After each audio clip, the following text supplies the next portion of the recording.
இன்றைக்காவது ஒரு நாள் ஒரு தேர்தலை நாம் 5 ஆண்டு காலம் நம்முடைய வாழ்க்கையை தீர்மானிக்கின்ற அரசியல் இது. நம் பிள்ளைகள் நல்லபடியாக படிக்க வேண்டும் என்பதற்கான கல்வியை யார் தருவார்? நல்ல மருத்துவத்தை யார் தருவார்? தூய குடிநீரை இவர் வந்தா தருவாரா? என் பிரச்சனை அவருக்கு தெரியுமா? எனக்காக சட்டமன்றத்தில் போய் பேசுவாரா? இவர் எத்தனை காலம் எனக்காக போராடி இருக்கிறார், என் தளத்திற்காக நின்று இருக்கிறார், இந்த நிலத்தை வளத்தை பாதுகாக்க இவர் பேசி இருக்கிறார். என்னைக்காச்சும் பார்த்திருக்கமா? இதுவரைக்கும் ஏதாவது ஒரு இடத்தில் மக்களுடைய பிரச்சனைக்காக இந்த கட்சிகள் நின்றிருக்கிறதா? வீதிக்கு வீதி சாராய கடைகளை திறந்து வச்சு இதுல பெண்கள்லாம் நாங்கெல்லாம் மாசம் 1000 ரூபாய் வாங்குறோங்க.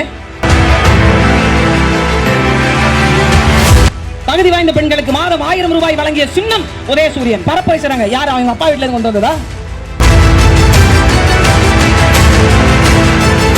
மாசம் 12000 ரூபாய் நீங்க கொடுக்குறீங்க. டாஸ்மார்க் 12000 ரூபாய். வாரத்துல 7 நாள் 7 குழு சாணி தெளிக்கிறதுக்கு முன்னாடியே சார் வந்துறார். நீங்க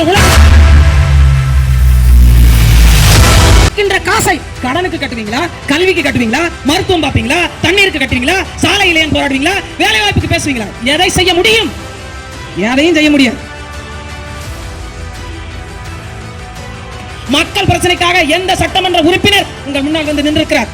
படித்தவர்களுக்கான வேலை, பெண்களுக்கான பாதுகாப்பு, உள்ளூரிலே நிலம் வளம் சார்ந்த தொழிற்சாலை, அதன் மூலமாக பெண்களுக்கு வேலை, கடன் இல்லாத வாழ்வு, நல்ல சாலை, சரியான குடிநீர் வசதி, குடிசைகளே இல்லாத பகுதியாக மாற்றி கொடுத்தல் என்று பல்வேறு நலத்திட்டங்களை வைத்து எளிய பிள்ளைகள் நல்ல அரசியலை செய்ய, நேர்மையான அரசியலை செய்ய, தூய்மையான அரசியலை செய்ய உங்கள் முன்னால் வந்து நிற்கிறோம்.